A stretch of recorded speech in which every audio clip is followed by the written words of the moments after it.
ครับนี่คือขั้นตอนการอันแพ็คกล่องออยล์เคสเซนติฟิวนะครับผม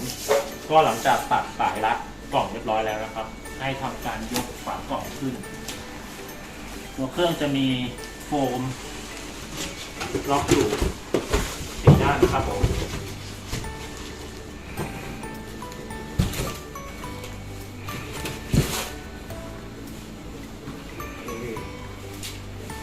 เปิดมาก็จะเจอกับตัวเครื่อง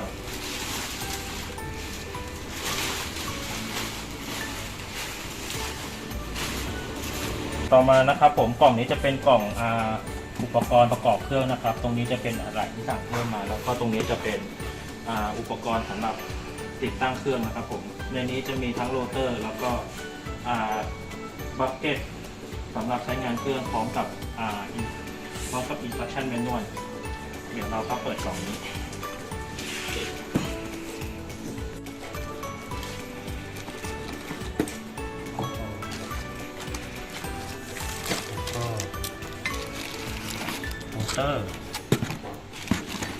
ก่อนอื่นนะครับผมให้ทำการติดตั้งตัวจัมเปอร์ก่อนนะครับผมจัมเปอร์นะครับจะอยู่บริเวณนี้ใส่ให้ตรงล็อกแล้วก็ไขอันให้แน่นนะครับต่อมาจะทำการเปิดตัวฝาเครื่องออกเพื่อติดตั้งโรเตอร์นะครับผมบริเวณด้านซ้ายของเครื่องนะครับผมจะมีจุกสีขาวอยู่จุกตัวนี้จะเป็นตัวอุดเพื่อไขให้ฝาเปิดออกโดยที่ยังไม่ต่อไฟนะครับ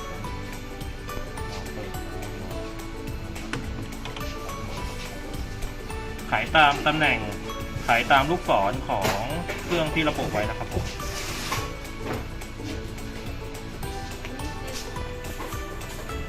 ไขจนกว่าฝาจะเปิดออกได้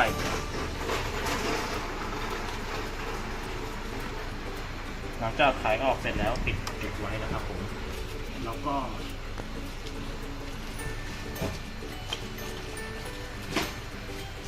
ก่อนจะติดตั้งโรเตอร์ให้ทำการทาตัว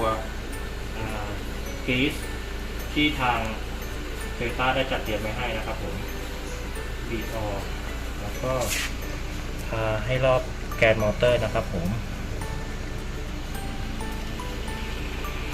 หลังจากนั้นนำโรเตอร์ใส่ลงไป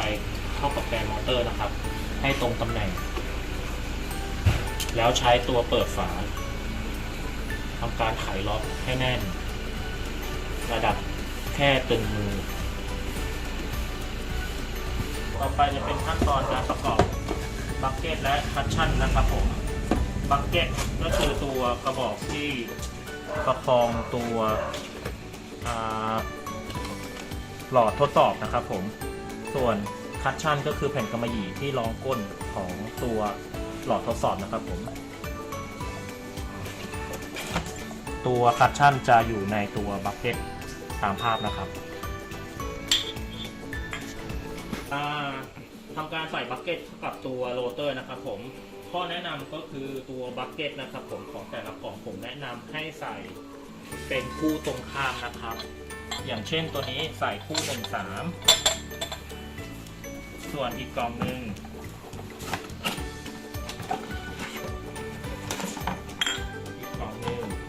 ก็จะใส่คู่2แล้วก็4นะครับผม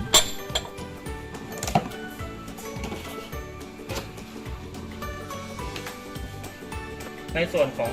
ข้อควรระวังในจุดนี้นะครับจะเห็นว่าจะมีเครื่องหมายเตือนเรื่องบัคเก็ตอยู่ก็คือหมายความว่าถ้าสมมุติว่าเราต้องในกรณีที่เราทดสอบตัวอย่างเพียงแค่2คู่ไม่จำเป็นต้องถอดบัคเก็ตคู่ที่เหลือออกให้ใส่บัคเก็ตทั้งหมด4บัคเก็ตไว้ในนี้เท่านั้นนะครับไม่ต้องถอดออกต่อมาจะเป็นการเสียบปลั๊กเข้าเครื่องนะครับผมให้ทำการเสียบฝั่งตัวเมียเข้ากับตัวเครื่องก่อนหลังจากนั้นเสียบปลั๊กนะครับผมเช็คระบบไฟที่หน้างานให้แน่ใจก่อนว่าเป็นระบบไฟสำหรับ230 โวลต์ 50 ถึง 60 เฮิรตซ์เท่านั้น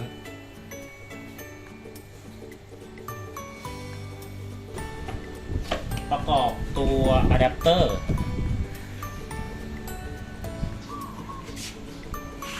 เข้ากับบัคเก็ตโดยอะแดปเตอร์และบัคเก็ตจะต้องแมทช์จะต้องตรงกันกับคิ้วหรือหลอดทดสอบของที่เราต้องการจะทดสอบนี้นะครับผมก็สำหรับอะแดปเตอร์ตัวนี้นะครับจะเป็นอะแดปเตอร์พลาสติกใช้สำหรับโคนเชฟคิ้วนะครับผมต่อมาเป็นการเปิดเครื่องนะครับผมสวิตช์เปิดปิดอยู่ด้านล่างตัวเครื่องนะครับผมในการปิดให้ทำการกดลงมาแล้วเสียงมอเตอร์เขาจะทำงานประตูเครื่องจะล็อกเองอัตโนมัติแต่ถ้าต้องการจะเปิดเครื่องนะครับให้กดปุ่มหลีก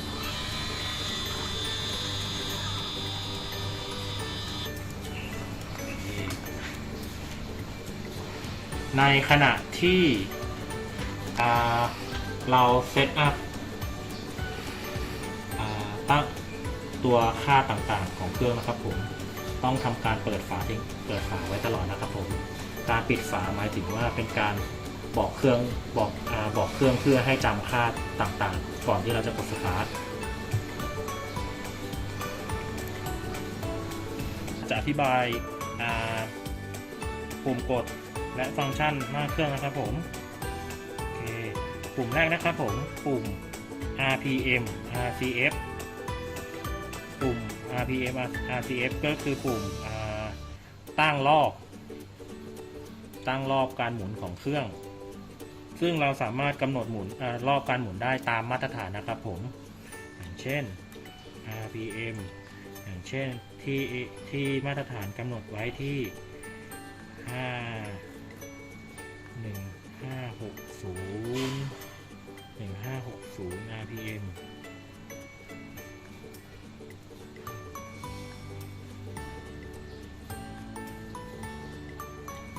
จะเท่ากับ600 RCF เป็นต้นซึ่งเราสามารถในการตั้งค่าตัวเลขตรงนี้เราจะกลับไปดูที่มาตรฐานว่าตัวรอบการหมุนขึ้นจะควรจะตั้งเท่าไหร่ซึ่งขึ้นอยู่กับตัวคิ้วที่ใช้งานครับผมต่อมา ACCEL DECEL คือ Accelerate Decelerate อัตราเร่งและอัตราเบรกของเครื่องอัตราเร่งก็คือหลังจากกดสตาร์ทเครื่องมอเตอร์จะหมุนขึ้นไปเพื่อให้ถึงเซตพอยต์ได้เร็วที่สุดระดับของ Accelerate คือ9คือสูงสุดก็คือหมายถึงว่าเข้าถึงเซตพอยต์ที่เราตั้งไว้เร็วที่สุดส่วน Decelerate คืออัตราเบรกหมายถึงว่าหลังจากเราทดสอบเสร็จมอเตอร์จะฉุดการทำงานของเครื่องเพื่อให้หยุดเพื่อให้ตัว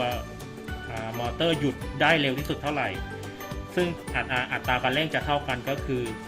9ระดับครับผมก็ในส่วนตรงนี้สามารถตั้งได้ถึง9นะครับผมแล้วก็ Decelerate ก็ตั้งได้ถึง9เช่นกันก็ในส่วนของตัวหน้าเครื่องจะตั้งไว้ที่ระดับ5กลางๆไว้ก่อนทั้งสองระดับ Temp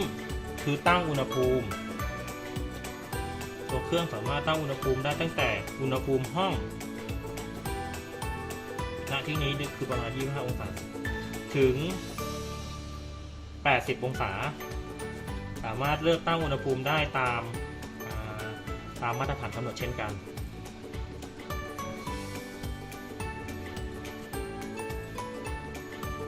ต่อมาตั้งเวลาปุ่มตั้งเวลาเราสามารถตั้งเวลาการเหวี่ยงเพื่อให้เครื่องหมุนเหวี่ยงตามเวลาที่เรากำหนดตัวนี้สามารถตั้งได้สูงสุด 99.99 ชั่วโมง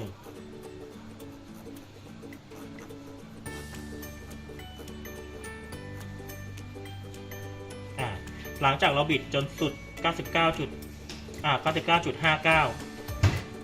เครื่องจะขึ้นคำว่า CONT หมายถึง continuous คือมอเตอร์จะหมุนต่อเนื่องไม่หยุดจนกว่าเราจะกด stop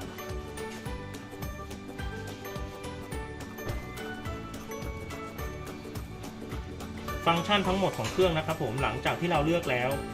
ไม่ต้องกดยืนยัน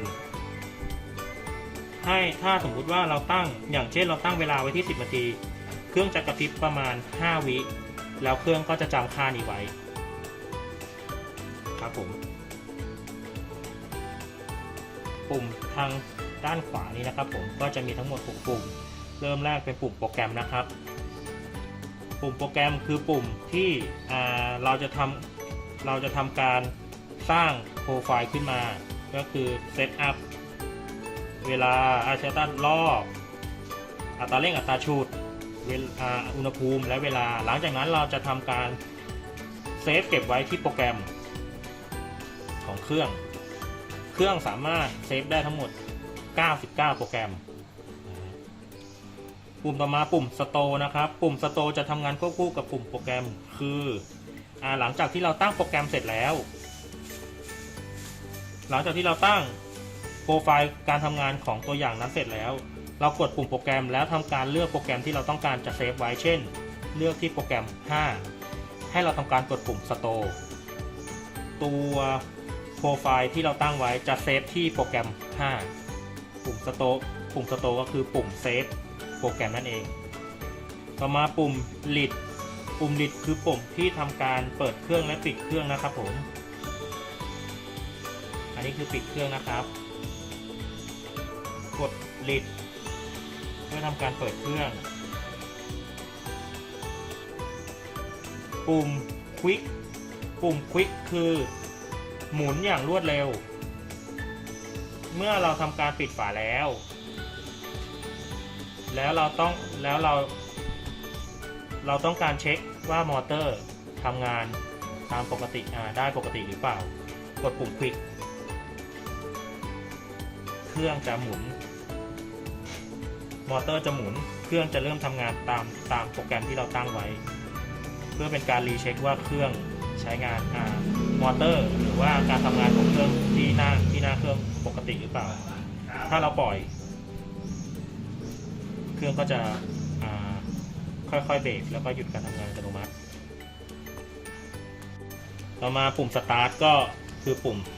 เริ่มการทำงานเครื่องจะทำงานตามโปรแกรมที่เราตั้งไว้ปุ่ม Stop ก็คือปุ่มหยุดการทำงานต่อมาปุ่ม Smart Knob คือปุ่มที่เอาไว้สำหรับปรับตั้งค่าต่างๆตรงนี้นี่เองครับผม